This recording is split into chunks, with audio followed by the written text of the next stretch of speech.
the satisfaction in finding the hearse. The big steering wheel and the big cabin, and of course we had our fun with it, driving it around. Ecto is just this great character of the film. It's funny, it's sci-fi, it's cool, it's nostalgic. And we had this vision of getting Ecto-1 totally refurbished.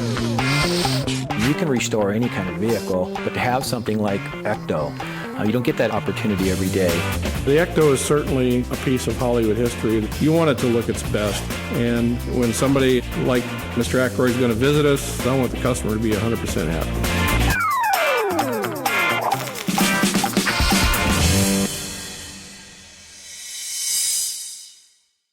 One of the interesting things when we started the refurbishment piece was realizing that Ecto-1 really is the genesis of Dan. He knew that there was this car he had in mind. Dan is so technical. His script would describe things in exact detail. And he got a friend of his to do illustrations with the script.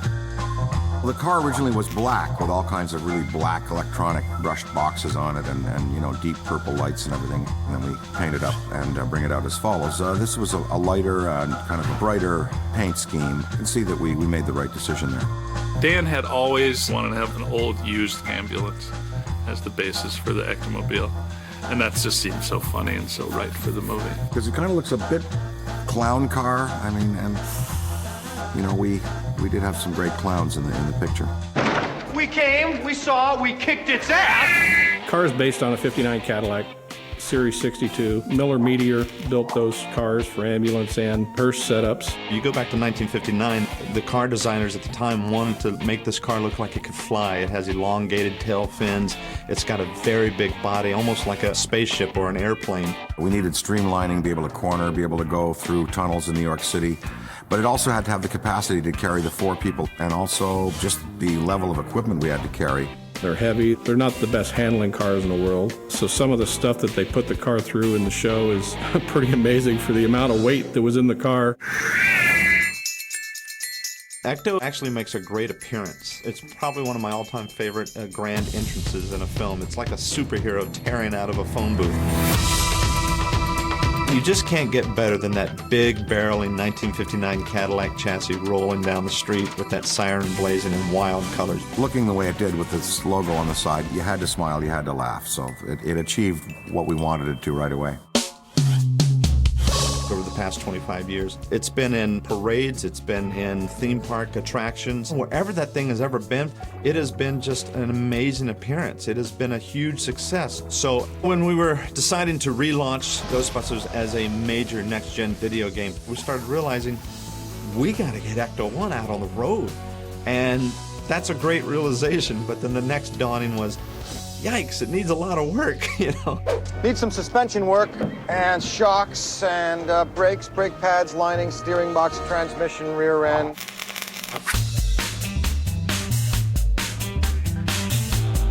I got a call from Keith Hargrove, asking me, we want to use Ecto like a promotional bit, and we're thinking about, cleaning thing up real nice, make it look great. We do that here. We knew that Cinema Vehicle Services had a background. First time you visit their warehouse, it is an eye-opener. If you say, I need 17 police cars from circa 1984, they have it, or they'll build it. And Ecto-1, we just felt like we had a perfect fit, and that's when the refurbishment process really took off.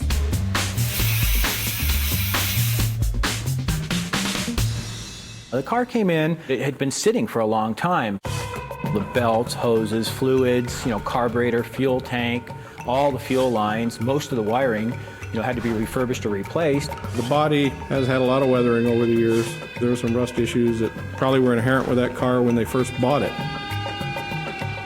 When we first started with Ecto, we probably took 200 pictures from every angle, inside, outside, under the hood, every little, almost the screws, And then it really helps out when you're restoring a vehicle. The basic premise of it was that we wanted to make, especially the exterior Ecto-1, as close to the original was.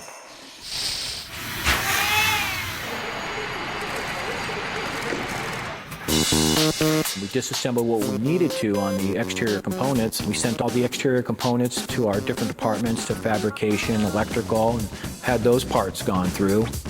The very first time I got kind of scared was the day I got there and all the accessories had been lifted off the car, so it was just stripped bare. And that was the day I realized to myself, well, there's no turning back now. Like, we have to refurbish this car because we just dismantled it. Bodywork was pretty tough. We replaced as much sheet metal as need be, sent the actual body of Ecto to our body shop, started primering it, sanding it, get it ready for paint.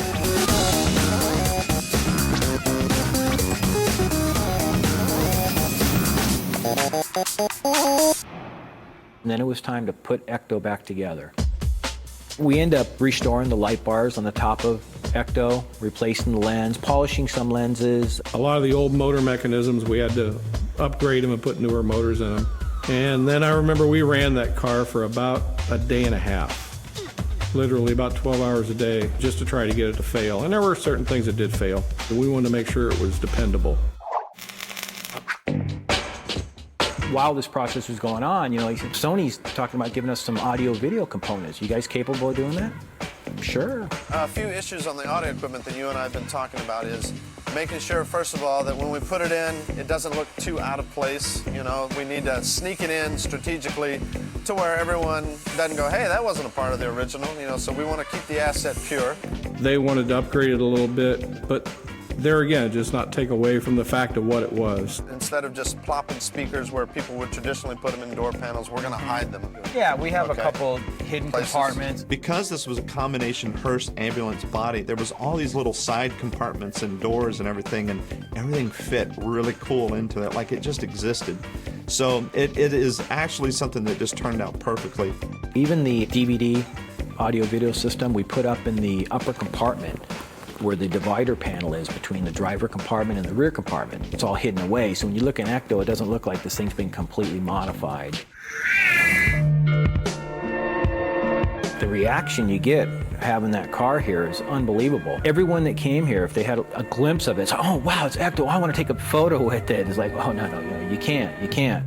As far as the fan aspect of it, we were doing research on the cars, and I came across fan websites, and it's kind of neat that these people build replicas of cars. I'm all for that. I couldn't believe how many different vehicles that are being built out there. I mean, it's like they're into it. During the refurbishment, we started realizing that there were people out there that climb fences and sneak into garages. Basically, I felt like a detective. I had to watch people coming in the shop. I actually caught a couple guys with a camera. I had to chase them all around. But, I mean, that's how much attention that car gets, where you can get people trying to sneak in our shop taking pictures. There's always stuff that comes up that you don't anticipate, especially when you're working on a 40-year-old car. It was a bit of a challenge trying to find some old bits and gadgets to restore some of the outside pieces. So a lot of it was just handmade stuff. We got stuff from all over the world. The windshield came out of South Africa, if I'm not mistaken. I was really worried that the chrome, you're not going to find too many chrome pieces that fit a 1959 Cadillac anymore. And if you do, it's probably going to need an extensive amount of polishing and refurbishment. Well, everything we did to Ecto, it was a little tricky, but once you start putting all the chrome on it, that's when you start seeing the car. And then last and least is pretty much just the upholstery and the paint work on it. We polished up the gurney. We're able to do a lot of stuff with the electronics. And you step back and you look at it and you go, that's cool. Yeah, that looked good. Yeah, that's nice. We started realizing, step by step, we were getting there. We were actually getting closer. Great. Oh, well. We knew we sort of had a VIP coming, and it wasn't just to drop by. We knew that it was also sort of an unofficial approval process of how well did we do. Sir? How do you do? Mr. Aykroyd, Ray Claridge. Ray, thank you so much for welcoming me to the gates of heaven, Cinema Vehicle Services. Only in Hollywood could you have a place like this. There was a buzz around the shop when the word got out that Dan Aykroyd would be here. Everybody was coming up to me, oh, is that true? People that I have working for me, a lot of them been here for a long time. So certainly when somebody like Mr. Aykroyd is going to visit us, it's a big boost for us. There was a little anxiety, getting to meet somebody that you used to watch as a kid, and now I'm working on stuff that he's working on. Everything kind of led up to that meeting. And so there was an extra level of nervousness on my part. It was like, is Dan gonna like, this car? But let us show you what we did. Wow, look at that Cadillac.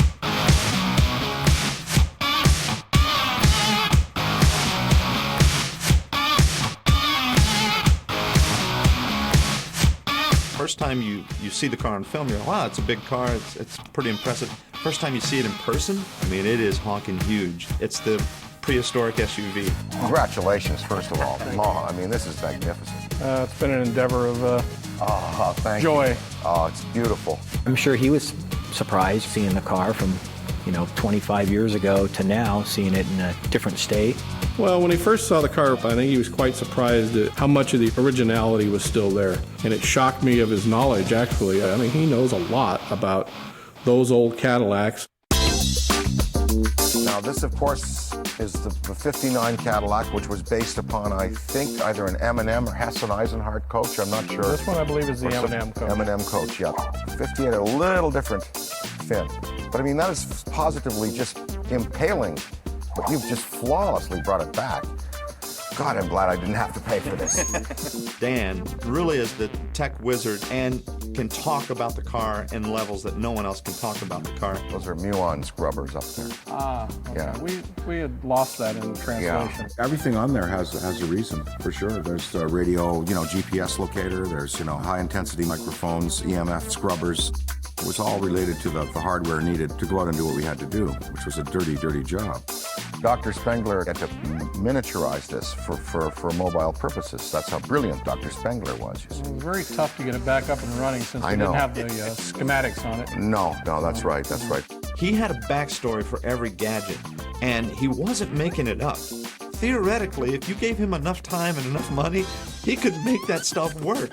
Now, these condensers in here, I assume, are for these landing strobes that we have. These are aircraft landing strobes. You really get that thing that it was not just another prop, that it wasn't just something in their holster. It was like a buddy that was along the ride for the filming. Even when the camera wasn't working, I think we took it for a few spins. I know Murray and I went around the corner for a cigarette. In it a couple of times, absolutely. I used to take naps in the back seat there because you've got the jump seats, and it was the perfect length to stretch out. We were in the back seat, and he was looking at the DVD display of the movie. And at that moment, he was just a guy enjoying the movie and enjoying the car. Kind of brings it all back again. I'm so proud of the way it holds up, really. The film holds up really, really well. Yeah, I think he wanted to, just for old time's sake, get in it and rev it up and drive it, and just to bring back his memories, too. Sounds good. Cool.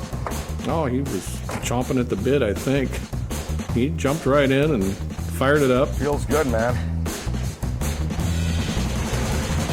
So we're going to take this thing for a little cruise. It's got that beautiful Cadillac motor. I pushed it pretty hard at driving it, absolutely. I got some sparks out of it and leaned on it a little bit. Oh, yeah, they got it running good. Just seeing him take off and hearing him corner around a couple of corners, it was like, oh, that was cool. That was cool watching those two get together again.